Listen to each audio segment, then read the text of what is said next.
Imagina que você acorda de manhã e está completamente escuro.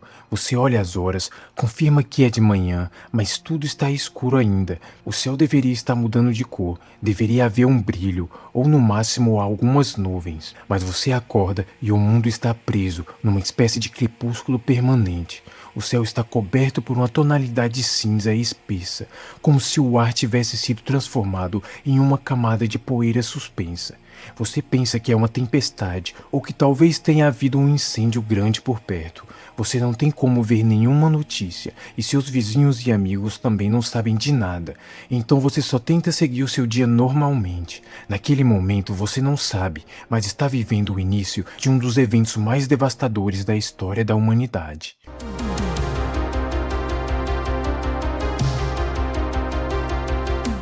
No segundo dia, você já começa a notar algo estranho. O ar parece mais pesado, a luz não muda, você não consegue ver o sol nem nuvens, só uma cortina cinzenta e escura cobrindo todo o céu. Aí você percebe que o tempo não se define mais, você perde a noção de manhã e tarde, as pessoas começam a olhar mais para o céu, estranham a situação, mas não sabem o que está acontecendo, esperando uma explicação que nunca chega e esperando que amanhã seja um dia melhor, um dia normal. Na primeira semana, o seu corpo começa a falhar silenciosamente. Sem luz solar suficiente, a produção de vitamina D começa a cair. O cérebro aumenta a melatonina fora de hora e o ritmo cardíaco começa a perder sincronização. Mas você não sabe disso. Você só sente um cansaço estranho logo ao acordar, dificuldade em manter energia durante o dia e uma confusão mental constante. Você começa a entrar em casa mais cedo, as velas começam a ser usadas o tempo todo e você usa tantas que já estão acabando. Você faz cada vez mais lareiras, até porque sem sol as temperaturas começaram a cair e você também começou a sentir mais frio. E há uma sensação que não sai de você, de que algo está errado no mundo. O tempo começa a perder definição. Você já não sabe exatamente quando acorda nem quando dorme. As pessoas começam a viver em ciclos estranhos, dormir mais cedo, acordar cansadas e perder interesse em atividades que seriam normais. A luz não muda, o céu não muda e isso cria uma sensação psicológica perigosa. O mundo deixa de ter ritmo e as pessoas perdem o ânimo de fazer qualquer coisa.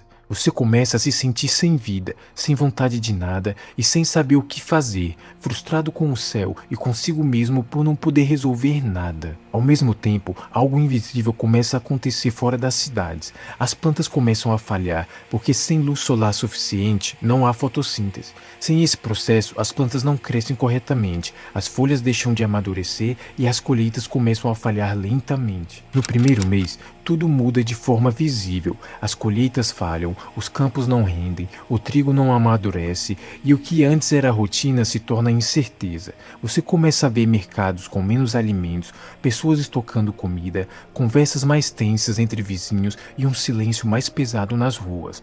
A fome ainda não chegou completamente, mas a possibilidade e o medo já dominam tudo. Você começa a perder amizades porque as pessoas têm medo de dividir comida e nessa época você não tem TV ou celular para se distrair. Você também quase não ouve pássaros cantando porque está sempre de noite para eles também. Já há pouca comida para você e sua família, suas plantações não deram fruto e seus animais morreram de fome. Só sobra fazer uma lareira para ter um pouco de luz dentro de casa e calor. O seu corpo começa a mudar. Sem luz solar, o metabolismo desacelera, a energia é conservada e o humor começa a cair. Hoje sabemos que isso está ligado à falta de vitamina D e à alteração de neurotransmissores, mas você não sabe disso. Você só sente cansaço constantemente, tristeza sem explicação e irritação sem motivo, e começa a perceber algo assustador. O seu corpo já não responde ao mundo como antes. Os animais reagem ainda mais rápido que os humanos. Aves deixam de migrar corretamente, insetos desaparecem em massa, animais diurnos tornam-se inativos e predadores tornam-se mais agressivos. O mundo natural perde sincronização, como se alguém tivesse parado um relógio, mas deixado todas as peças se moverem sem ordem. Ao terceiro mês, já não há ilusão de normalidade. O mundo mudou e não vai voltar rapidamente. A fome começa a se espalhar. As pessoas já não falam apenas de clima, falam de sobrevivência. Você começa a ver filas maiores por comidas, menos confiança entre vizinhos, aumento de conflitos pequenos e uma ansiedade constante no ar. O comportamento humano começa a voltar ao básico: sobreviver primeiro, pensar depois. Ao sexto mês, algo mais profundo acontece. Não é apenas físico, é psicológico. A ausência prolongada de luz solar começa a afetar a estrutura emocional das pessoas. Há um aumento de depressão generalizada, uma perda de motivação coletiva e uma sensação de fim do futuro. O cérebro humano começa a se adaptar a um mundo sem ciclos claros, e isso muda tudo, porque sem ciclos não existe esperança estruturada. Nesse ponto, você já não se pergunta mais por que o céu está sempre cinzento e escuro, ou por que o ar está tão pesado. Você já aceitou a situação. Você está com menos comida em casa, perdeu amizades, já entrou em brigas por comida, não tem mais vontade de viver e não vê nenhuma esperança no futuro. As sociedades começam a se fragmentar, não de forma explosiva, mas lenta. Algumas comunidades se unem, outras entram em conflitos e algumas simplesmente colapsam. E você percebe algo importante: não é apenas o clima que mudou, é o comportamento humano inteiro. Se você tivesse um filho pequeno nessa época, isso seria ainda mais estranho. Imagine uma criança que nasce e nunca vê o sol. Para ela, o mundo sempre foi assim, escuro, frio e silencioso. Ela não estranha, mas você estranha por ela. Você tenta explicar o que é o dia, o que é o céu azul, o que é o calor do sol na pele, mas percebe algo perturbador. Essas coisas começam a parecer distantes até para você, como um sonho antigo, e você começa a ter medo de que seu filho nunca veja o céu azul, nunca veja o sol e cresça nesse ambiente triste e faminto. Nessa época, você não teria como saber, mas o evento não é local, é global.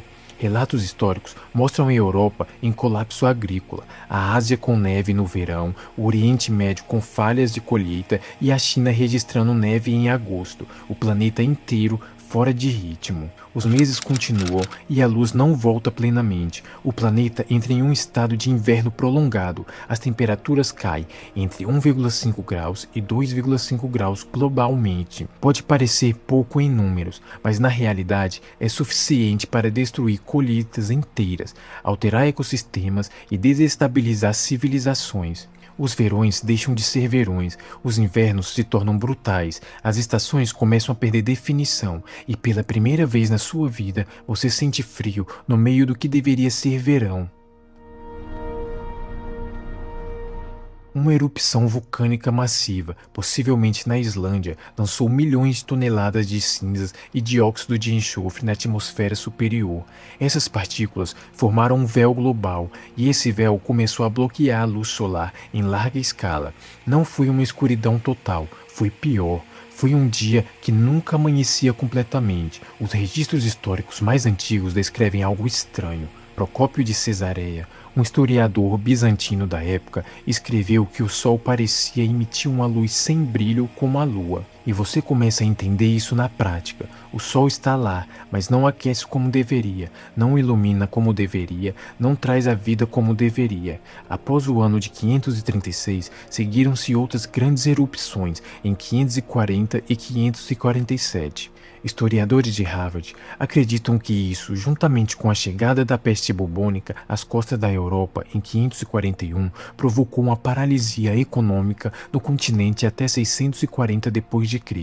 O gelo analisado pelos pesquisadores aponta que as erupções provocaram o aumento do nível de acetato de chumbo no ar. Para Kyle Harper, historiador da Universidade de Oklahoma, nos Estados Unidos, o detalhado registro de desastres naturais e contaminação humana congelada no gelo oferece um novo tipo de prova para compreender as causas humanas e naturais que provocaram a queda do Império Romano, assim como os primeiros movimentos da nova economia medieval. E essa informação congelada no gelo há séculos também permitiu esclarecer em parte o que levou o mundo a vivenciar um dos períodos mais tenebrosos da história.